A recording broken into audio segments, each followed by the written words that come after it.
Hey guys, it's Jon Jr. at Lund Racing.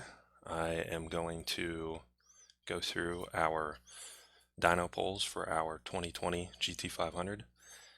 Just going to go over each iteration, progression, and talk about what was changed, maybe not to granular detail in the calibration, but enough to let you guys know what was changed so you can see the differences on the dyno graph. And I'm going to go from stock 93 octane all the way to our 834 rear-wheel horsepower E85 bull. So as you can see here, this is the bone stock baseline 691. We backed it up with a 697, and it basically overlaid, made less power down here because I think it went into cat over temp quicker, but overall it is very similar going up and out the back. I think it just had a higher peak blip at the top, which is why the peak number's a little bit higher. But the next thing we did was put a very basic tune on it. This was mostly to lean it out a little bit in the mid-range, which is where you see this dip in power OEM, and it didn't really see much more timing. This was on the same fuel that we had at PRI in Indianapolis. I don't know if it was the best 93 octane, but the knock sensor seemed happy on the dyno pole. It wasn't pulling any timing. And you can see it picked up pretty big, 22 horsepower peak and around 30 under the curve in this area.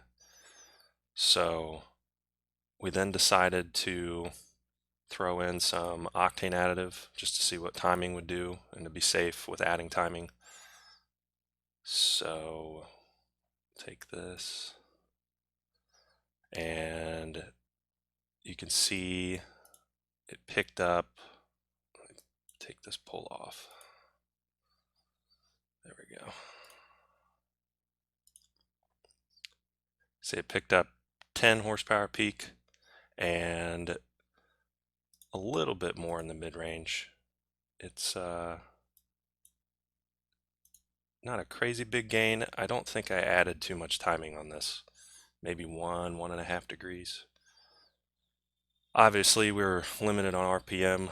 There's a trans limiter on these, which HP Tuners has kindly patched for everybody to be able to bypass. We just didn't have this bypass yet. That wasn't figured out yet at the time. But after doing these polls, we let HP Tuners know what was going on, and they went and found a bypass for us since there's no TCM access yet.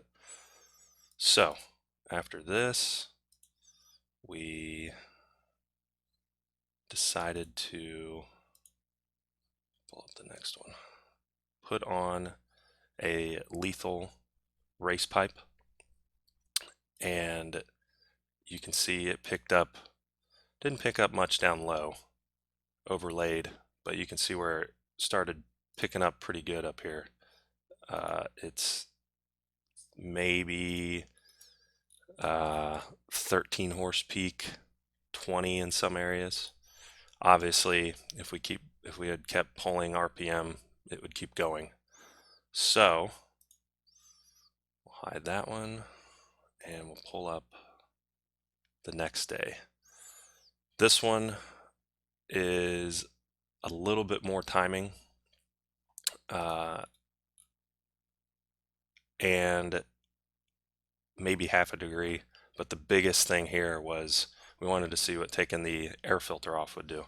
Now, in later testing on another car, the air filter off, but the lid on the intake was only 6-7 horse gain. Taking the lid off is where most of the gain comes from. I think it's around 23-25 rear horsepower. So now we didn't test closed hood. I don't know on the dyno if closing the hood is going to cause the same effect as putting the lid on. But going down the road, these have a ram air going into the pretty sealed air box. It's pretty good to keep engine bay heat out, and it may negate the effect, or it may have the same similar effect as taking the lid off on the dyno. But it picked up a pound of boost, basically taking all that off, and that's where this big gain comes from. So that leads us into having the RPM patch, and there's one pull we did, and then I made a tweak to some cam timing, got it a little bit higher. You can see I picked up some torque down here, and that's still on 93 octane plus a fuel additive or octane booster, and it's not a lot of ignition timing. I think we could probably get away with this ignition timing on pretty decent pump gas, but you can see it's stretching out pretty good at high RPM. So after that, we decided to put it on E85. That was a backup pull there. Let me find the E85 pull. So the fuel system on this is pretty similar to a GT350. We thought it had bigger pumps, but in later discovery, it seems like it has a similar part number to a GT350 pump, but the hat is different and it has a higher relief in it. The pumps don't have the relief, the hat does. So on the log, we've been seeing 90 plus PSI fuel pressure without us changing anything. That's stock. And that's really high, way higher than a GT350. And when you put a booster pump on a GT350, you get a little bit of gain, but at some point you hit what was the relief and it would bleed pressure off. This relief is way higher, over 100 PSI, I'm sure. And we put it on E85, and I thought for sure the fuel pressure was going to drop without a booster pump, and it did not. It held 95 PSI throughout all the way to 8,000 RPM. And this is just with ID Injector Dynamics ID 1050X injectors. They fit right in, same height as Coyote injectors, and same ignition timing as before. No other changes, just the fuel. And you can see it picked up 20 rear wheel horsepower, maybe 25, 30 in some areas, which is the norm for switching to E85. So I knew there was more left. We ran out of time this day. So beginning of this week, I wanted to push a little bit more ignition timing through it because I knew E85 would be more tolerant of it, has higher detonation resistance, and we could possibly run more ignition timing than this. I don't know if it's really worth it because in the end, this is a Coyote motor and they have a certain ceiling of timing they like, where after a certain degree, the horsepower gain begins to flatline or taper off. It goes from 15, 20 horse per degree down to 10, 7, 5 as you get up there. Naturally aspirated, obviously, we can push more ignition timing without much risk, but when you're running boost and on a typical Coyote motor with 11-to-1 compression, you have to just be careful. This motor being 9.5-to-1, it could probably get away with more, but you still just need to be careful since it's OEM components, and you don't really want to beat up that piston. More timing you run, you risk rattling the piston, you could crack a ring, and at the end of the day, if someone wanted to really push it and they knew the risk, we would probably push it a little bit higher, maybe a couple more degrees. But honestly, the best thing to do here is leave it alone and add boost, because boost is going to pick up more power and it's going to be similar gain as long as it's within the power adder's efficiency per PSI. Usually blowers are 25 horsepower per PSI, turbochargers a little bit higher, and that's probably the best thing to do.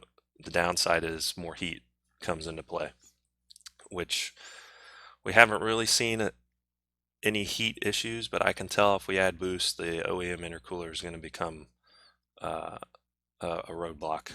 So 834, 654 foot-pounds of torque. This thing's screaming, and it looks like if we'd pulled it a little bit higher, maybe hit 850, way at 8,500. I don't really want to run the engine that high. I've heard rumor that the stock valve springs um, had some issues in Ford's testing where they broke some. So beyond 8,000 RPM, that's the only details I know. I also don't know what the transmission is going to like. 9,000 RPM is what Tremec's website says. I'm sure they've tested higher, but there's a reason they put 9,000 RPM. So they've tested stuff probably further than we have. They just don't release any information. They have warranties to worry about. So this is probably where we're going to stay for now. The next step after this is going to be long tubes, and probably, I don't know what's going to come first, but ported supercharger by Kong Performance, Greg saying, or pulley, one or the other. I know everyone wants to see what add and boost will do. Obviously a blower port will pick up power. I'm thinking 30, 40 at this boost. I think if we increase blower speed, it'll be exponential.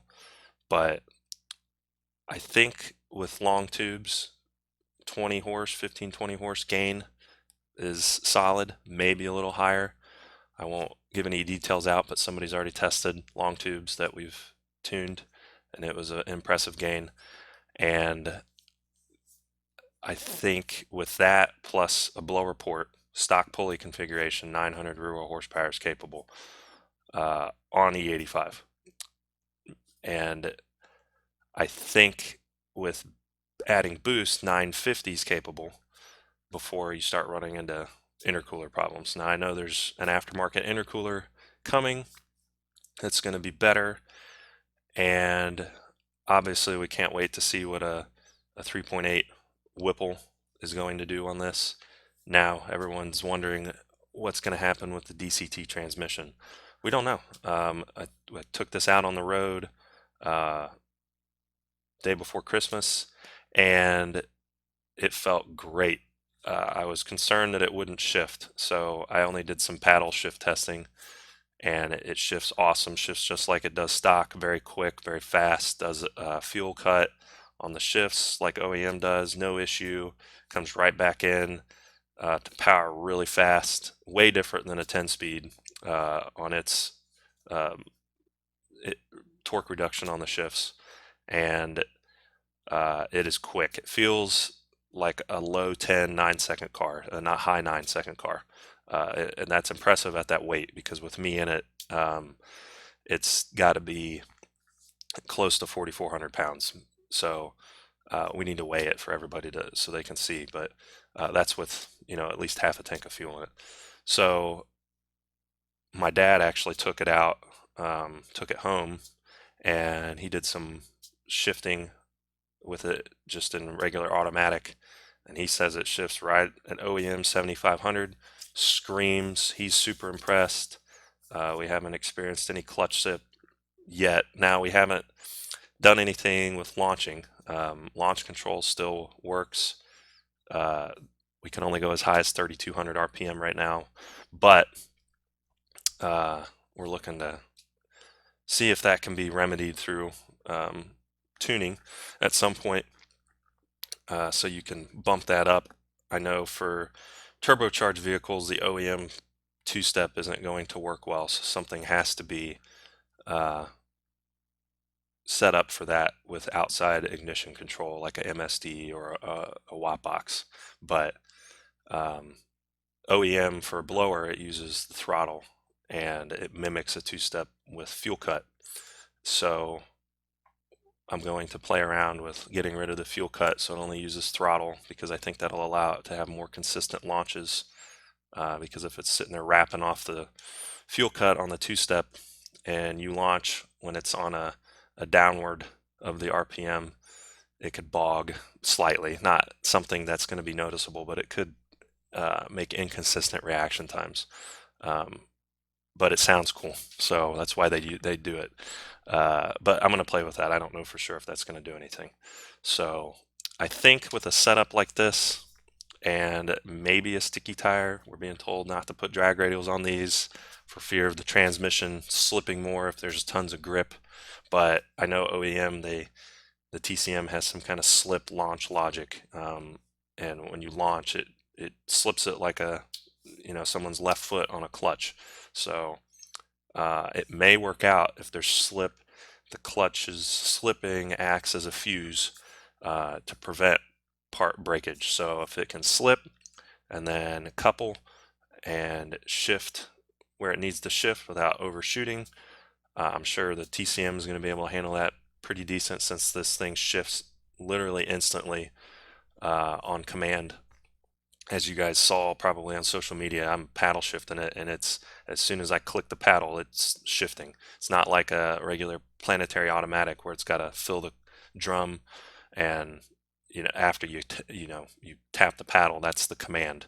So that's not necessarily when it's going to happen. But on this trans and all DCTs, it's instantaneous, just like a manual transmission would be if you pulled the shifter insanely fast. So